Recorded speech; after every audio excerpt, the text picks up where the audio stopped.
Hello and welcome back to Amazing Life. Well, I did a thing and I'm pretty stoked about it. October 2019, we bought a 2020 Jeep diesel, just to catch you up if you don't follow my channel. The whole idea of outfitting that Jeep was so that Holly could come with me on some of the motorcycle trips that I typically do alone on the bike. Well, I mean, this isn't the first time that we have, wanted to create a way that where we could travel full time. In fact, in 2017, we bought a motorhome thinking that that was going to be the way. Only to discover as we traveled across the country that you just end up staying in trailer parks, very nice trailer parks, generally still far away from the scenery that you're actually going out there to look at.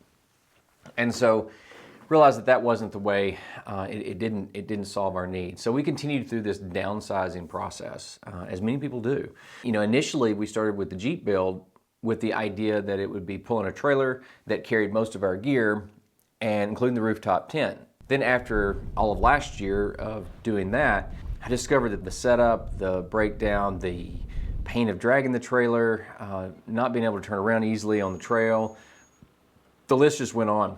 And I needed something simpler, but something that wouldn't weigh the Jeep down so much, that required me to adjust suspension and feel top heavy and all the things that you typically end up dealing with when you're creating an overlanding rig.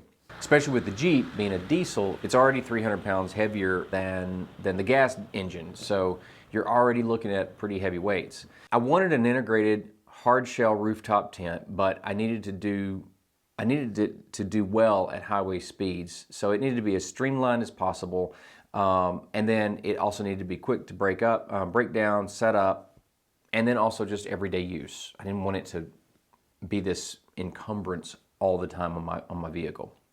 After researching the Ursa Minor, I put down a $1,000 deposit months ago, and I began the impatient wait, right? In the meantime, I sold the trailer, and during this time I've gone ground camping or motorcycle camping, which is also ground camping. Well, then I went to Moore Expo. Now, if you've never been, Moore Expo is the largest indoor overlanding expo in this entire area. There were a lot of vendors there to help you outfit your Jeep, or honestly, more Tacomas than Jeeps. But it was an excellent venue. A lot more personal time that you could spend with people because it wasn't so crowded. So it was a lot of fun. But this is also where my entire vision of what I had been putting together got really cloudy. So Hatchet Overland was also there with their camper. Now, I had concerns with the Ursa Minor all along, but I decided that surely I could just figure out a way to make it work. And then after further research, I discovered that there were other concerns that I hadn't even really thought about yet. So if you're not familiar with Ursa Minor campers, they're quite unique. They're really cool in that you enter your camper from the inside of your Jeep, and that allows a lot of different benefits, but even though it's a cool concept, it does have its challenges. Now, the biggest challenge with the Ursa Minor design is you have to enter into the camper through the center of your Jeep. Well, that means that there are two panels that you pop out and then you crawl through. One of the biggest challenges that I saw with that configuration, and one that I really couldn't figure out how to resolve, is if you need to go to the restroom in the middle of the night, you now have to kind of somewhat dismantle your bedding in order to get through the hole to get out to go. It's not a huge deal if it's just a single person, but if you have a partner, well, now you're just waking up everybody, right? Because you have to move the person who is currently sleeping on your door. So that ends up being a pretty big inconvenience. And it's something that we really never could figure out a solution to. We even considered like putting a ladder on the outside and just using it from the outside. It kind of prevents some of the benefits of the camper the way it's designed, but also now you have a ladder that you have to find a room for inside. Hatchet Overland took a different approach, and they installed a patented slide mechanism that slides the bed portion forward over the windshield a full 20 inches, giving you ample room to climb up through the rear. Now, in addition, now you've got airflow that can come from below, so either whether you're remote starting your vehicle, or you've got a buddy heater down there, or a diesel heater perhaps, all that heat is going to travel up into the tent. A lot of benefits there. this rear entry solution is similar to the Safari XL, except you don't have the expense of having to extend the length of your Jeep. Now, the XL is impressive, but it does come with kind of an impressive price tag that goes with it because it's some major renovation to your Jeep. The Ursa center configuration leads to a second issue. Now, the mattress can only be the 2.5-inch memory foam that they provide because the mattress is custom cut to allow for panel removal because it's attached to those panels. Now, I'm a side sleeper, and so I had this on, the whole time I've had this on order, I've been trying to figure out how I could add like additional padding just to bring more comfort.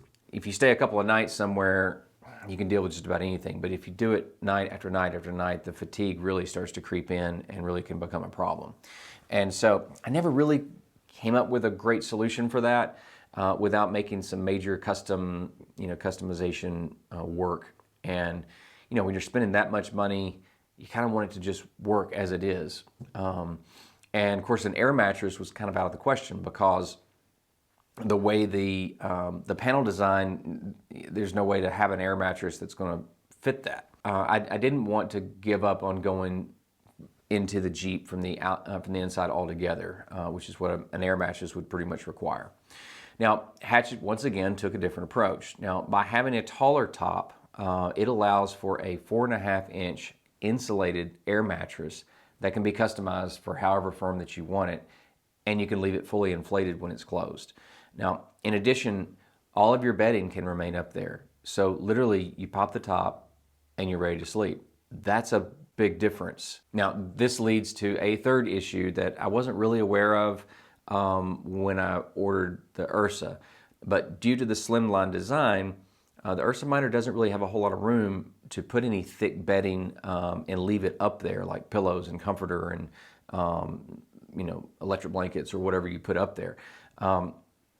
And that's because the more that you put up there, the more likely that the scissor hinges are going to trap the fabric and end up causing a pinch in your tent, and so damaging the fabric of the tent. I later discovered that most owners end up bringing their bedding down between sleeps. Well, that kind of defeats the purpose because now you're looking back at more setup time, but also now you've got clutter and stuff taking up the inside of the tent or the inside of the Jeep. Again, with the Hatchet, you leave all your bedding up there, and so it just makes it a much cleaner setup, much faster. It's really what I was looking for. Now, another issue that I discovered with the Ursa I was unaware of is the noise issue due to the top shifting where it closes on to the base. Now, apparently, although it clasps tight, there's still a slight wiggle and at high speeds that creates noise and probably ultimately wear.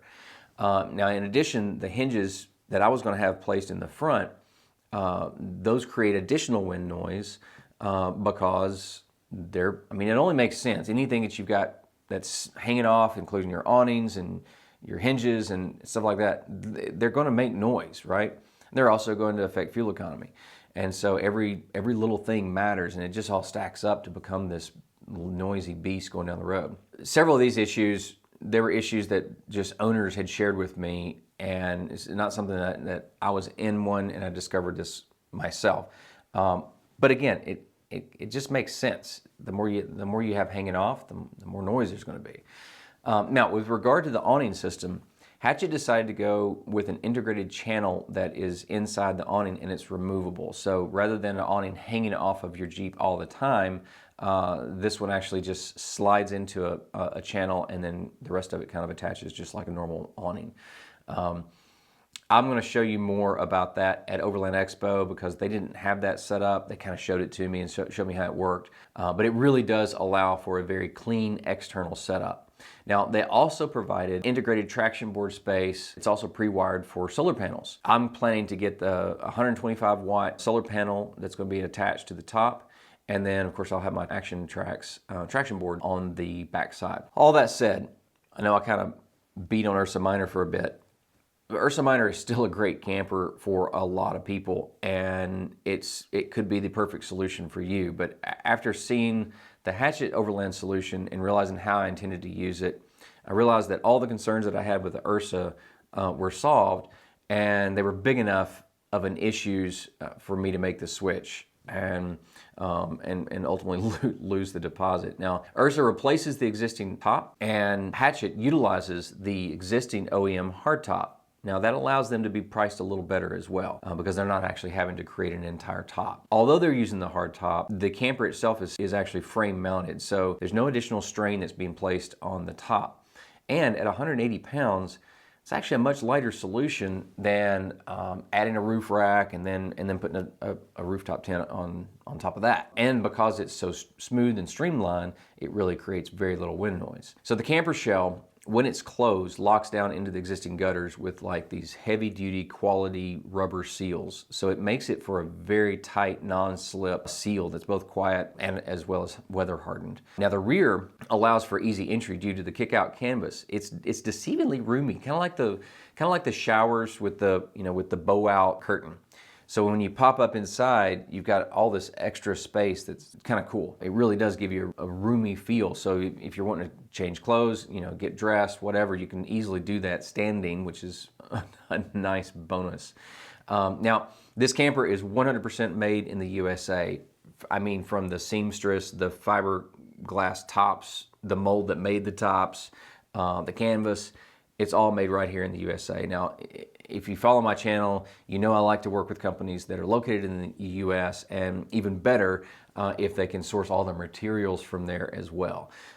So I have no doubt I'm gonna have a lot more to say about this camper after I have spent time in my own. But I'm excited to kind of finally have a solution that I truly believe is gonna work for us. If you're planning on going to Overland Expo, I'm gonna be there with the Jeep setup, and I'll be using the Hatchet Overland Camper top. I'll be in their booth. And I'd love to answer questions about it, let you see it for yourself, the quality of the build. I really think you're gonna be impressed with it, as I was, enough, again, to lose money doing it. I should also say, I'm still buying this camper. It wasn't something I got for free, so I really did have to make a financial decision on making that switch, but I'm happy I did. Anyway, I absolutely can't wait to get out there and start using this thing. And it's going to be ready in, 2.5, 3 weeks. So that's pretty exciting as well.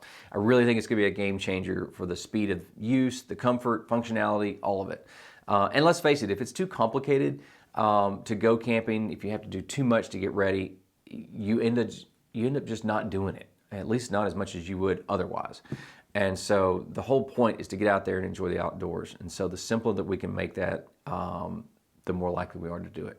Well, that's it for now. I hope this has been useful to you, especially if you're considering different camper options yourself. I have now been through, I've done the trailer, I've done ground camping, I've done rooftop tent camping, and now I'm shifting to a more integrated approach. So I hope this is useful to you.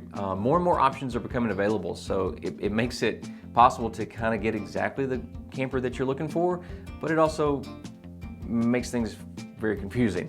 So I believe I've finally found the one that's going to work for me. Let me know what you think of this setup in the comments, or feel free to ask questions about the setup. If I don't know the answers, I can get them. Please hit the like button if you enjoyed the video, consider subscribing for future videos, and remember, ring the bell so that you'll be notified of future videos as well. Hopefully I'll see you down the road, and until next time, make life amazing.